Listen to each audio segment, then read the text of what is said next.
ఇంట్లోనే ఎంతో రుచికరమైన restaurant style egg dum biryani ఎలా తయారు చేయాలో చూద్దాం.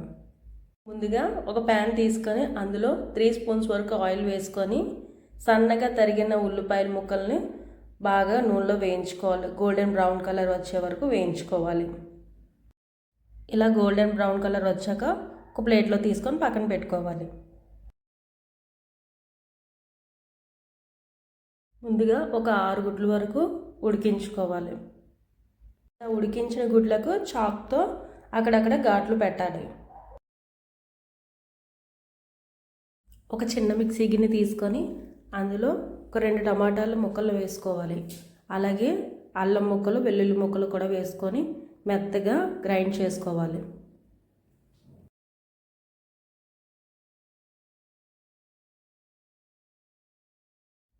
ఒక ప్యాన్లో 1 స్పూన్ నూనె వేసి కొద్దిగా పసుపు కూడా వేసి 2 నిమిషాల పాటు దోరగా వేయించుకొని పక్కన పెట్టుకోవాలి.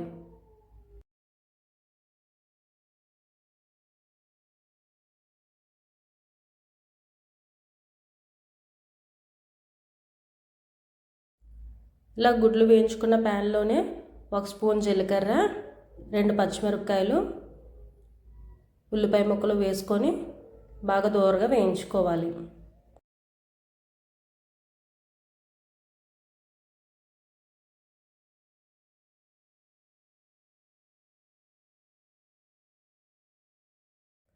అందులోనే ముందుగా ప్రిపేర్ చేసి పెట్టుకున్న అల్లం వెల్లుల్లి పేస్టు వేసి పచ్చివాసన పోయే వరకు వేయించుకోవాలి.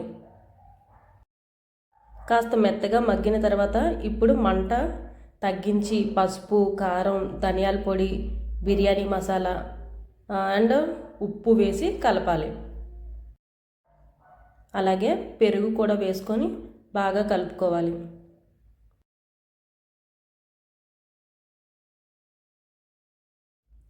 నూనె కాస్త పైకి తేలే వరకు ఉడికించుకొని చివరగా వేయించుకున్న గుడ్లను వేసుకొని కలుపుకోవాలి.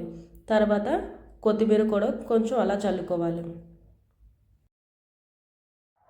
ఇప్పుడు బిర్యానీ రైస్ వండడం కోసం ఒక పెద్ద గిన్నెలో 1.5 వరకు బియ్యాన్ని తీసుకొని బాగా వాష్ చేసుకోవాలి.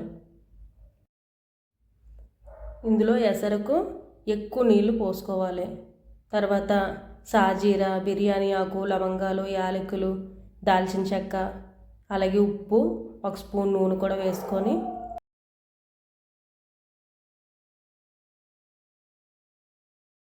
ఇలా అన్నీ వేసి బాగా కలిపిన తర్వాత ఈ బిర్యానీ ఒక 75% మాత్రమే కుక్ అవ్వాలి.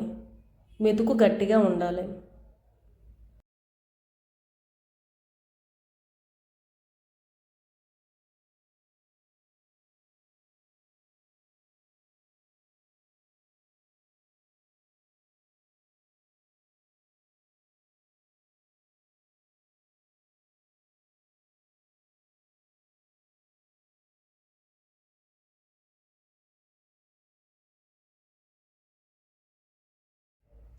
ఇలా 75% కుక్ అయిన తర్వాత ముందుగా ఎగ్ గ్రేవీ చేసుకున్న దాంట్లో కొంచెం కొంచెంగా వేసుకోవాలి. ఇలా రైస్ అంతా వేసిన తర్వాత రైస్ పైన ఫ్రైడ్ ఆనియన్స్, కొత్తిమీర, పుదీనా చల్లుకోవాలి. పైన 1 స్పూన్ నెయ్యి కానీ ఆయిల్ కానీ వేసుకొని ఇలా గాలి బయట పోకుండా మూత పెట్టి మంటను పూర్తిగా తగ్గించి లో ఫ్లేమ్లో 12 నుంచి 15 నిమిషాల వరకు దమ్ చేయాలి.